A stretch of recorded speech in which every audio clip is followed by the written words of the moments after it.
ये खबर मानव रचना ऑनलाइन द्वारा प्रस्तुत की गई है।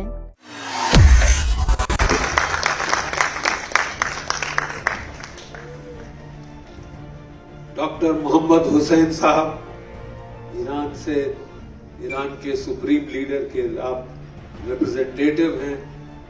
मजीद मेनन साहब मेरे डिस्टिंग्विश्ड गेस्ट जो यहाँ पे हैं, खवातीनो हाजरीन,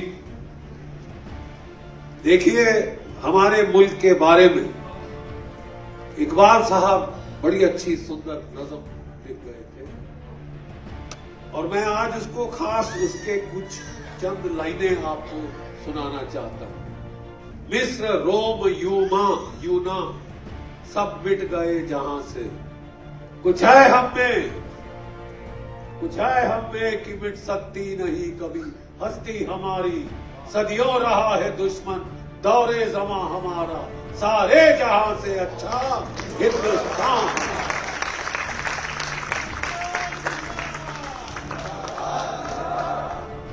और कुछ ऐसी ही तारीख है हमारे हमसाया, हमारे पड़ोसी मुल्क ईरान। जितने सितम हम पे हुए हैं उतने ही इनके ऊपर, एक के बाद इनके ऊपर भी हमले, लेकिन इनमें भी वो चीज है, ये एक सिविलाइजेशनल स्टेट है। ये 250 साल पहले पैदा हुई अंग्रेजों की बनाई हुई स्टेट नहीं है। ये अंग्रेजों ने इजाद नहीं करी, जैसे अफ्रीका में स्टेट बना दी, सीधी लाइनें लगाई यहां से यहां, बोले ये मुल्क है साहब। ऐसे मुल्क नहीं बनते साहब। सिविलाइजेशनल स्टेट 6000 साल से ज्यादा पुरानी ये मुल्क है, ये तहजीब है, ये वे ऑफ लाइफ है। जब ये लड़ाई शुरू हुई, मैं टीवी पे जाता हूं, मैं मिलिट्री कमेंटेटर हूं, 37 साल में लड़ा हूं हिंदुस्तान की फौज में, और फौजी अफसर तो बहुत हैं, लेकिन बहुत कम कह सकते हैं कि मैं लगातार लड़ता रहा हूं। 71 के युद्ध में हमको पहले धोखा गया था, 1 महीना पहले लड़ाई के हमको कमीशन दी। उस वक्त हमारी उम्रें थी डॉक्टर साहब 19 साल, 20 साल, 21 साल। मेरा एक साथी सेकंड लेफ्टिनेंट अरुण खेत्रपाल, परम वीर चक्र, 21 वर्ष की आयु पे शहीद हो गया लड़ाई के मैदान जंग में। 5 दुश्मन के टैंक बर्बाद किए। जब तीसरा टैंक बर्बाद किया, उसके टैंक को आग लग गई, दुश्मन का गोला उस पर फटा, आग लग गई, खून आना शुरू हो गया। उसको बोला, अरुण तू टैंक खाली कर दे, तू मर जाएगा, खाली कर टैंक, छोड़ दे टैंक।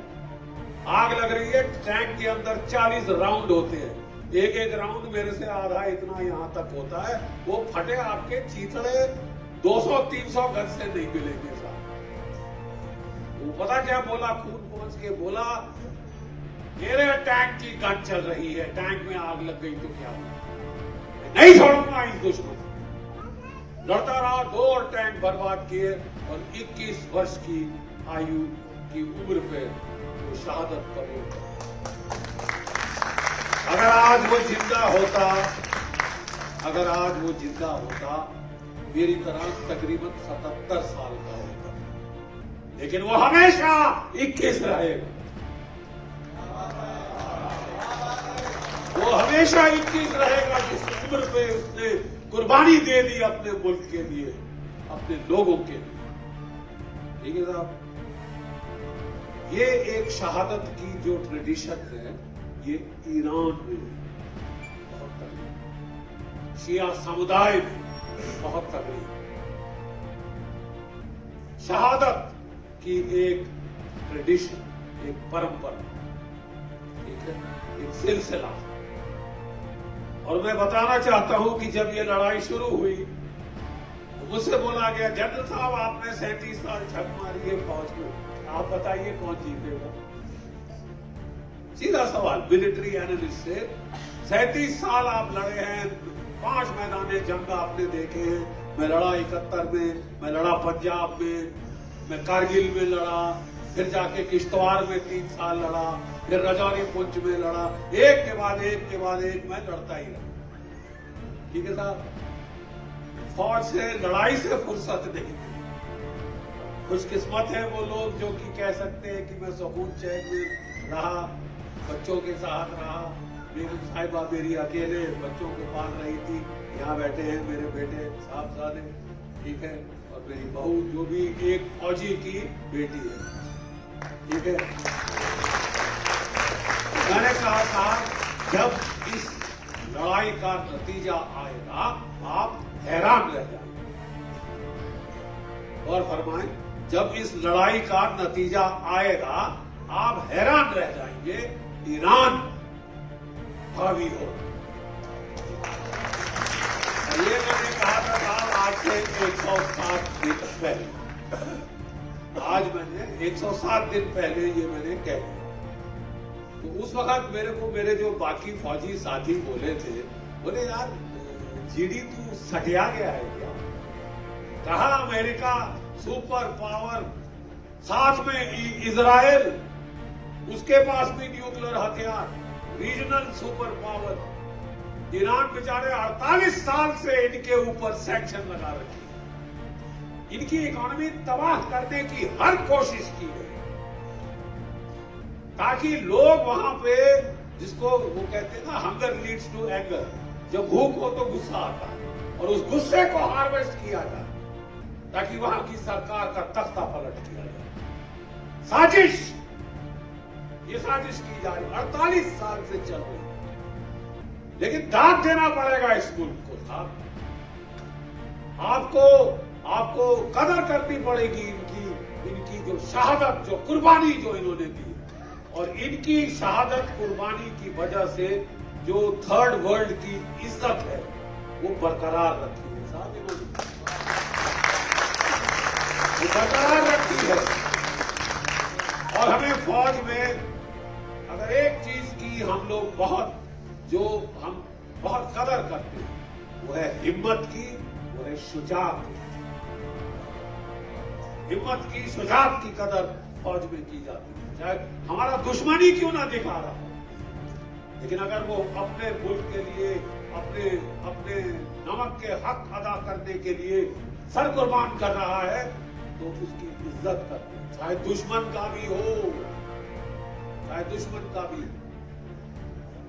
ये हम जानते थे कि ये बहुत पुरानी सभ्यता है।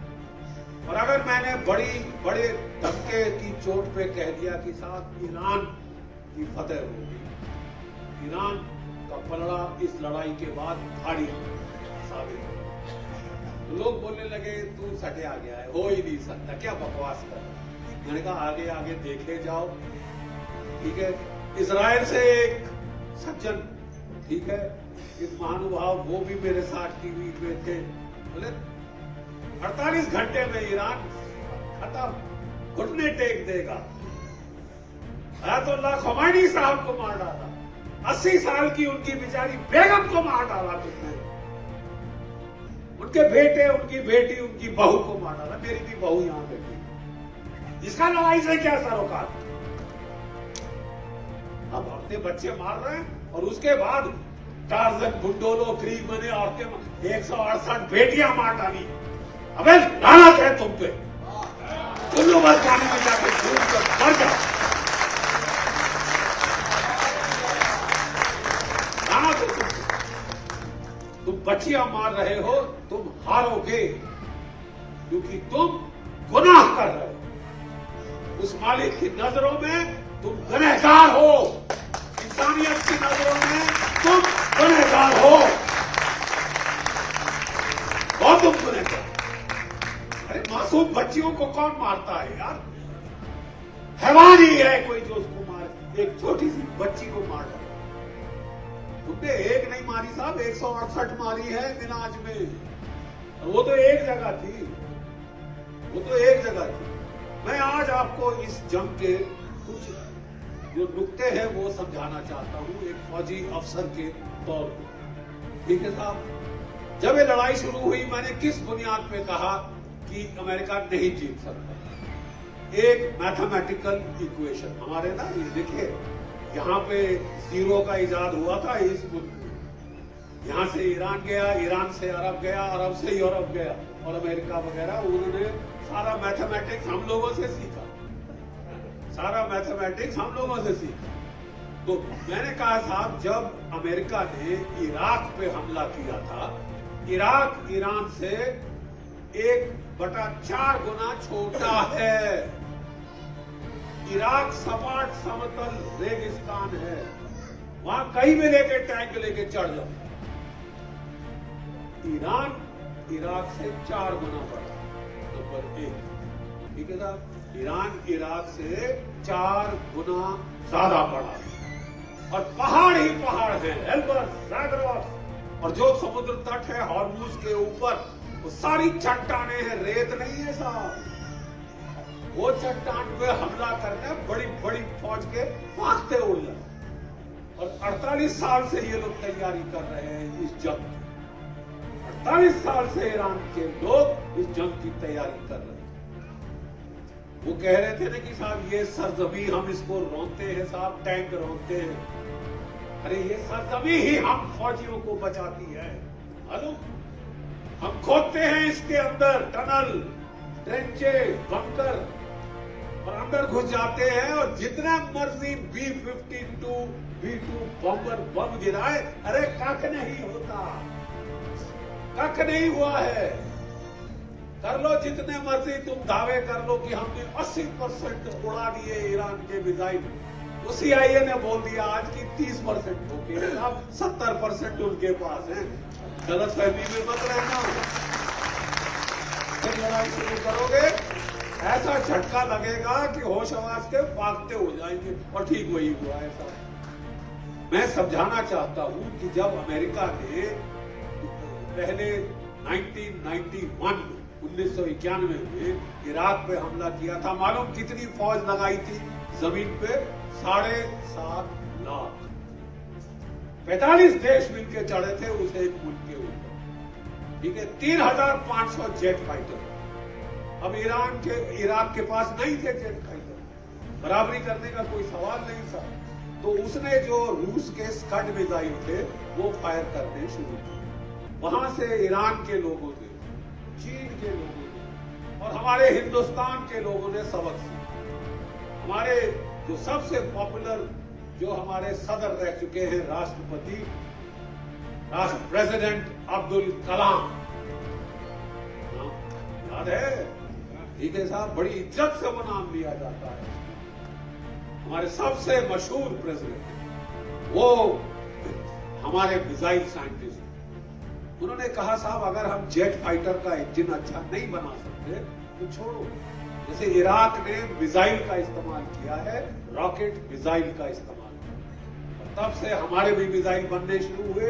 ईरान में रॉकेट मिसाइल और ड्रोन बनने शुरू हुए, और आज इन रॉकेट मिसाइल ड्रोन्स की बदौलत अमेरिका कह रहा है हमने उनकी एयरफोर्स उड़ा दी, नेवी उड़ा दी। अबे ठीक कहां, असली लड़ने वाला तो ये थे rocket missile drone.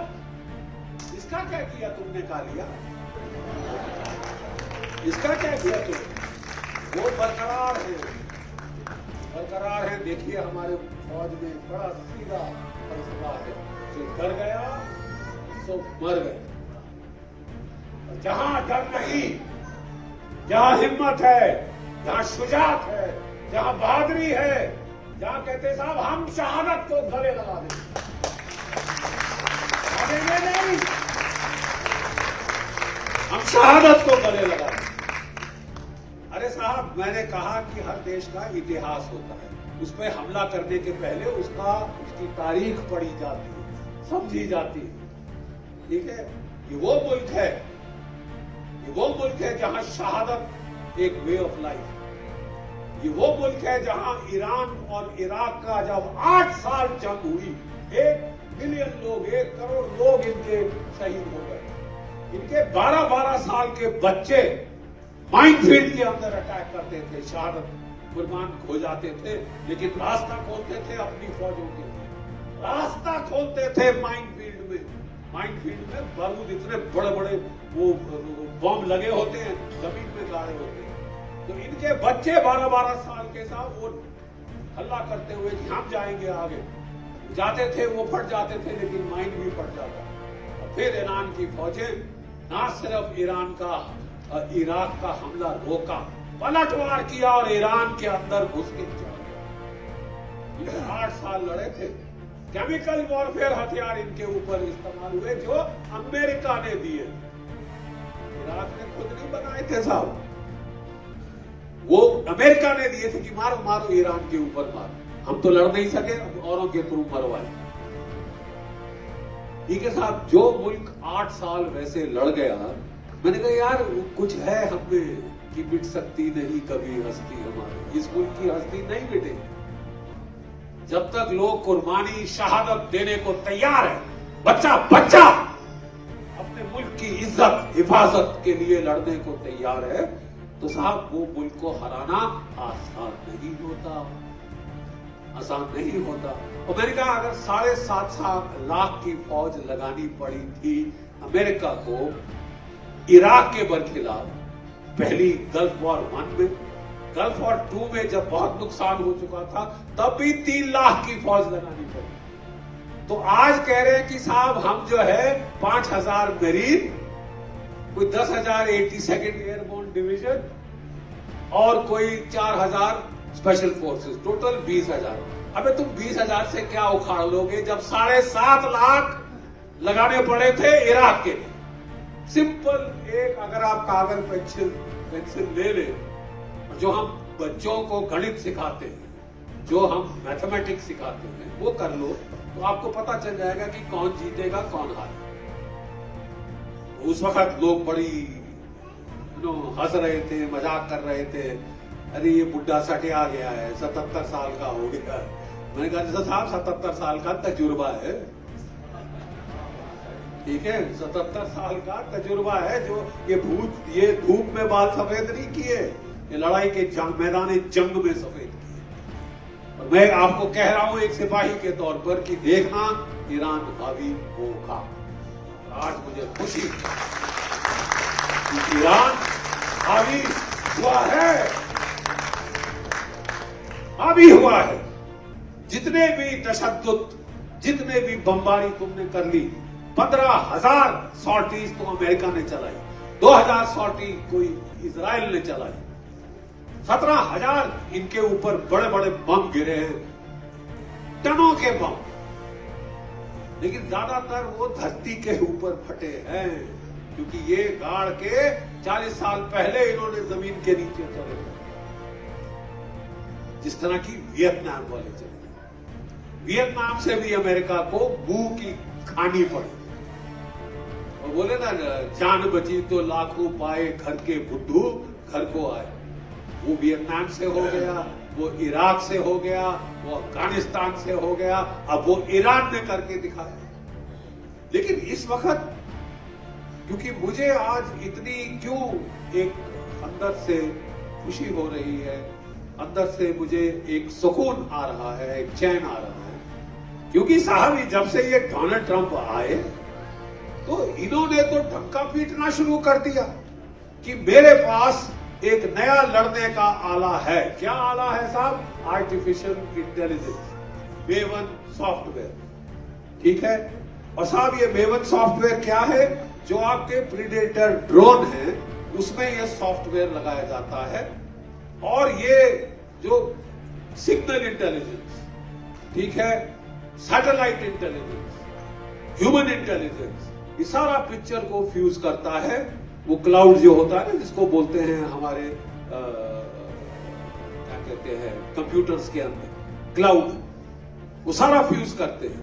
Facial recognition software होता है, मतलब वो ऊपर से सैटेलाइट और ड्रोन, आप सड़क पे जा रहे हैं, आपने ऐसे मुंह करके देखा, वो आपकी फोटो पकड़ के पहचान लेता है, पिक्सल मैच करता है, जैसे कि पासपोर्ट के दौरान आपकी आंख में वो डाल के फोटो डाल के मैच की जाती है, ठीक है। और ये उसने जब इजाद किया, और फिर उसमें क्या है साहब, जो आपकी ट्रैफिक लाइट रहती है ना साहब, जो ट्रैफिक लाइट रहती है, वो ट्रैफिक लाइट में कैमरे होते हैं कि अगर आप रेड लाइट को जंप करें तो आपकी फोटो खिंच जाएगी, आपको चालान ऑटोमेटिकली आ जाएगा। ये हर जगह हर देश में तकरीबन आ गया। उसको हैक करके जब भी ईरान के टॉप लीडर चले, उनकी कॉन्वॉय चले, भाई जब भी हमारे प्रधानमंत्री जाते हैं कोई एक गाड़ी थोड़ी ना जाती, 7-8 गाड़ियां जाती है, ठीक है, जो कि सायरन बजता है, ये बजता है, एम्बुलेंस होती है, सिग्नल व्हीकल, जैमर व्हीकल, ये वो, जहां वो चलता है आप वो कैमरा को हैक करके सैटेलाइट से पता कर लेते हैं कि लीडरान कहां से कहां जा रहे हैं, कब जा रहे हैं। ये करके सन 2024 में अमेरिका ने पहली बार, मैं आपको कुछ अंदरूनी खास चीजें आज बता रहा हूं जो मीडिया में भी इतनी नहीं आई, लेकिन एक फौजी के तौर पे मैं आपको समझा रहा हूं कि हुआ क्या, ताकि आप समझें कि ये स्केल ऑफ विक्ट्री क्या हुई, ठीक है ना। तो उनने साहब जो है ये इसका इस्तेमाल किया 2024 में हिजबुल्लाह के बरखिलाफ, नासरुल्लाह को मार डाला, उसका नंबर 2 आया उसको मार डाला, 3 आया उसको मार डाला, पेजर में बॉम्ब लगाए और उसके जो मिडिल टायर लीडर मार डाला, और हिल गए बेचारे हिजबुल्लाह वाले। किसी को उम्मीद नहीं थी कि ऐसा टेक्नोलॉजी का इस्तेमाल होगा। 2025 में पिछले साल जब 12 दिन की लड़ाई हुई तो इन्होंने साहब ईरान के बरखिलाफ किया। पहले दिन कोई 30-32 जो हमारे IRGC के लीडर थे, जो न्यूक्लियर साइंटिस्ट थे, उनको घर बैठे बैठे मार डाला। और क्या बहाना लगाया कि हम तो साहब पीस टॉक कर रहे हैं, हम शांति की वार्ता कर रहे हैं, बातचीत चल रही थी और हमला कर दिया। ये खासा तरीका है साहब, हमारे में तो इसको हरामजादगी कहते हैं।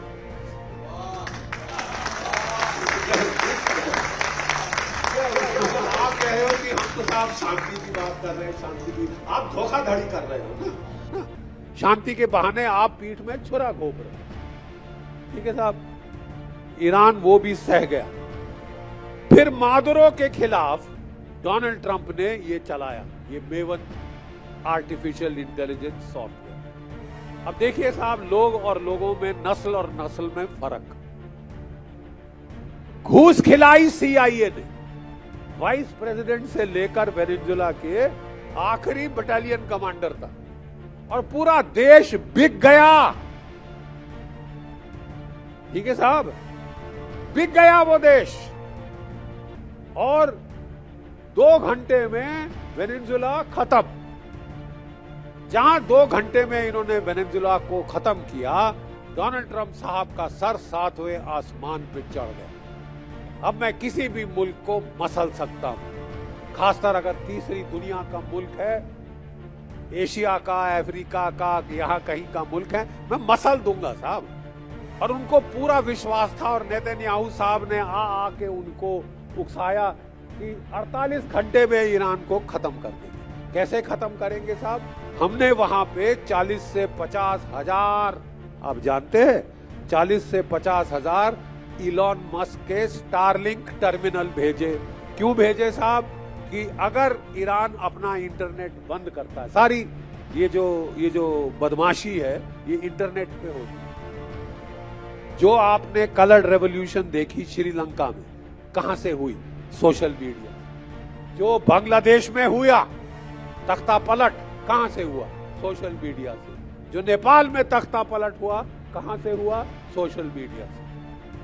तो ईरान को पहले चेता दिया था रूस ने, चीन ने, कि ये संभल के रहना, ठीक है। इन्होंने 40-50 हजार स्टारलिंक टर्मिनल भेजे कि ईरान की सरकार अगर इंटरनेट बंद भी करे तो हम अपना इंटरनेट चालू करके अपने एजेंटों को, अपने लोगों को भड़काएंगे, उकसाएंगे। और उसके पहले इन्होंने ईरान की करेंसी पे हमला किया। $1 1.5 लाख रियाल के बराबर करा कि लोगों में भुखमरी हो। अरे जो आप में भुखमरी करना चाहते हैं वो नाटक कर रहे हैं। हम ईरान के लोगों को बचाना चाहते हैं, हम उनको छुड़ाना चाहते हैं, शाह ईरान वापस आएंगे। अबे वो अमेरिकनों का एजेंट था। शाह ईरान अमेरिकनों का एजेंट था, ठीक है। 1951 में मुसादेक ने तख्ता पलटा था, ठीक है। इस राजशाही का जो अंग्रेजों को बिकी हुई, ठीक है। और उस वक्त एग्जैक्टली यही कहानी हुई। इतिहास दोहराता है अपने आप को जनाब, दोहराता है साइकिल्स में। उस वक्त भी तख्ता पलट किया मोसादेक का, इकोनॉमिक सैंक्शन लगाई और फौज से बगावत कराई। लेकिन ईरान के लोगों में एक बहुत अच्छी सिफ्त है, वो सीखते बहुत जल्दी और वो भूलते नहीं। अब ईरान में एक फौज नहीं है साहब कि आर्मी हो, नेवी हो, एयरफोर्स है, वो तो है ही है। साथ में IRGC है, इस्लामिक रेवोल्यूशनरी गार्ड कोर, जो कि वफादार है सुप्रीम लीडर। आप किसी और को खरीद भी ले तो एक ये है तबका, ठीक है। और उन्होंने यही चीज को दोहराने की कोशिश करी इस साल जनवरी में। और मोसाद का जो टॉप लीडर था और नेतन्याहू था, ये लोग गए अमेरिका, डोनाल्ड ट्रंप को बोला सब कुछ तैयार है, बगावत होगी साहब, ईरान में बगावत होगी, ईरान के लोगों का हजूम के हजूम सड़कों पे आएंगे और ये खत्म। 48 दिन में आप फतेह हासिल कर ली होगी वेनेजुला के बाद ईरान पे। और डोनाल्ड ट्रंप ने साहब डींगे हाँकनी शुरू करी, मैंने मसल दिया वेनेजुला को, 48 घंटे में ईरान के घुटने टिका दूंगा, फिर मैं ग्रीनलैंड को पकड़ूंगा, फिर मैं कनाडा को पकड़ूंगा। उसके बाद कहां आएंगे साहब? भारतवर्ष। उसके बाद कहां आएंगे? ये कौन सा जमाना है? क्या ये कॉलोनियलिज्म का जमाना है? मेरे को वेनेजुला का तेल चाहिए, मेरे बाप का है, ये लो, ये मेरे पास है और है उसके पास। ईरान का तेल मेरा है, मैं ले लूंगा। ग्रीनलैंड में रेयर अर्थ है, मुझे चाहिए, मैं ले लूंगा। कनाडा में यूरेनियम है, तेल है, मैं ले लूंगा। आप क्या क्या लेंगे साहब, कहां कहां लेंगे? ठीक है, तो मैं आपको बताना चाहता हूं कि ये साजिश थी ईरान के बरखिलाफ। दाद देते हैं ईरान के लोगों की शुजात को। इतनी टेक्नोलॉजी लगाई, AI लगाया, लेकिन ये लोग सीख गए, क्योंकि ये ट्रेलर इन्होंने हिजबुल्लाह के खिलाफ देखा था, पिछले साल ईरान के बरखिलाफ देखा था, फिर इन्होंने वेनेजुला के बरखिलाफ देखा और चौथे साल ये सीख गए। इतनी टेक्नोलॉजी लगाई। देखिए जितना भी, देखिए अल्लाह ताला ने एक दिमाग दिया है। और मैं बता दूं, ये जो बायो कंप्यूटर है ना, ये किसी भी कंप्यूटर से ज्यादा तेज। चाचा चौधरी का दिमाग कंप्यूटर से भी तेज चलता है, ठीक है। हमारे ईरानी भाइयों का दिमाग, उन्होंने देखिए क्या कहा, भाई ये है इसका तौर तरीका लड़ाई का। नंबर 1, जो कमांड एंड कंट्रोल डिसेंट्रलाइज किया जाए। 31 डिस्ट्रिक्ट हैं ईरानियन रेवोल्यूशनरी गार्ड कोर के, हर एक डिस्ट्रिक्ट के पास अपने मिसाइल, अपने रॉकेट, अपने ड्रोन है। उन्होंने सबके जो 31 डिस्ट्रिक्ट कमांडर थे, बोले अगर हम तेहरान में सब मारे जाएं टॉप लीडर, तो आप बिल्कुल फिक्र नहीं करना, आप जो है, ये है आपकी टारगेट लिस्ट। अमेरिका के ये 17 बेस हैं, इनको ठोक देना। ईरान के ये हवाई अड्डे है, ये हाइफा का रिफाइनरी है, इसको उखाड़ देना। इंतजार मत करना कि हुक्म तेहरान से आए। और बगैर, जैसे ही ईरान पे हमला हुआ 28 फरवरी को, आधे घंटे के अंदर IRGC के मिसाइल और ड्रोन पलटवार कर दिया था अमेरिका के ऊपर। हर कमांडर को बोला गया कि 5 कमांडर अपने चेन ऑफ नियुक्त करो, मैं मारा गया तो ये मारा गया तो ये मारा गया तो ये। और ये सारी फसाद की जड़ ये ड्रोन है। क्या आप जानते हैं कि ईरान के लोगों ने कोई तकरीबन, ईरान के लोगों ने ये 30 से 35 ड्रोन अमेरिका के शूट डाउन कर दिए हैं, MQ-9 रीपर, ठीक है। और इन ड्रोन्स के चलते एक ड्रोन $30 मिलियन का, 50 जहाज अमेरिका के शूट डाउन हो गए। अमेरिका झूठ बोल रहा है कि मेरे केवल 13 शहीद हुए हैं। वो आज से 40 दिन पहले 13 का आंकड़ा आया था, वहां पे सुई अटक गई। असलियत ये है कि वो कह रहे हैं 13 मारे गए, 415 से ज्यादा घायल हुए हैं, ठीक है। घायल, वुंडेड और इसका रेशियो 1/3 होता है, ठीक है। इसका मतलब 100 से ज्यादा तो अमेरिका के सिपाही मारे गए, जो कि वो अपने लोगों से छुपा रहे हैं, क्योंकि वहां के लोग कह रहे हैं कि साहब हम अपने देश के लिए कुर्बानी देने को तैयार हैं, हम इजराइल के लिए नहीं मरना चाहते। आज मेरे को खास इतना आक्रोश क्यों है, क्योंकि ये जो आर्टिफिशियल इंटेलिजेंस सॉफ्टवेयर लगाया गया था, उसी की गाइडेंस से मिनाज के स्कूल पे हमला हुआ था। कंप्यूटर में हम बोलते हैं गार्बेज इन गार्बेज आउट। अगर आप गंद डालें कंप्यूटर में, गंद ही निकलेगा। और नाम बड़ा बड़ा टेक्नोलॉजी का लगा के आपने 168 बच्चियां मारी हैं। आपको एक एक बच्ची की आह लगी है, और अगर आप आज पिट गए हैं तो वो बच्चियों की, मिनाज की बच्चियों की आह की बदौलत। कुरान शरीफ में साफ लिखा है, एक भी मासूम का कत्ल पूरी दुनिया का कत्ल। एक भी मासूम का कत्ल पूरी दुनिया का कसम है। एक मासूम नहीं, 168 तो आपने मिनाज में ही मारे, और कितने मासूम मारे हैं वो हिसाब ऊपर होता है, वो हिसाब अब सामने आ रहा है। हमको बड़ा फख्र है कि एक थर्ड वर्ल्ड के देश ने हिम्मत दिखाई, शुजात दिखाई। उस वक्त सब सोच रहे थे यहां पे कि साहब ये ईरान टिक नहीं सकता, हमारा दोस्त गया तो भाई जो जीता वही सिकंदर, झुक जाओ उसके सामने, अमेरिका के सामने दंडवत कर दो। पाकिस्तान के मुल्ला आसिम मुनीर हर महीने एक बार डोनाल्ड ट्रंप के पास जूते चाटने पहुंच जाते हैं, तो हम भी लाइन लगाएं? हम नहीं लगाएंगे साहब, हम नहीं लाइन लगाएंगे। और लास्ट चीज मैं कहना चाहता हूं, अगर हम उस वक्त 28 फरवरी को जब मिनाज का हत्याकांड हुआ था तो चुप रहे, आज हमारे जहाजों पे हमला हो गया। 3 जहाज हमारे उड़ाए। क्यों बे तुमने चीन का जहाज हाथ लगाया? तुम्हारी हिम्मत थी कि रूस का जहाज हाथ लगाओ, क्योंकि हम दोस्ती दिखा रहे हैं तो हम कह रहे हैं दोस्त हैं, तुम हम दोस्तों को ही चुन के मार रहे हो। अगर ऐसे दोस्त चाहे हो तो दुश्मन भले हैं, ऐसे दोस्त हो तो दुश्मन भले हैं। आज फिर एक बार मैं ईरान के लोगों की हिम्मत और शुजात को दाद देना चाहूंगा। एक फौजी के हैसियत से मैं सलाम करना चाहता हूं कि हिम्मत मर्द, मदद खुदा। जय भारत, जय हिंद।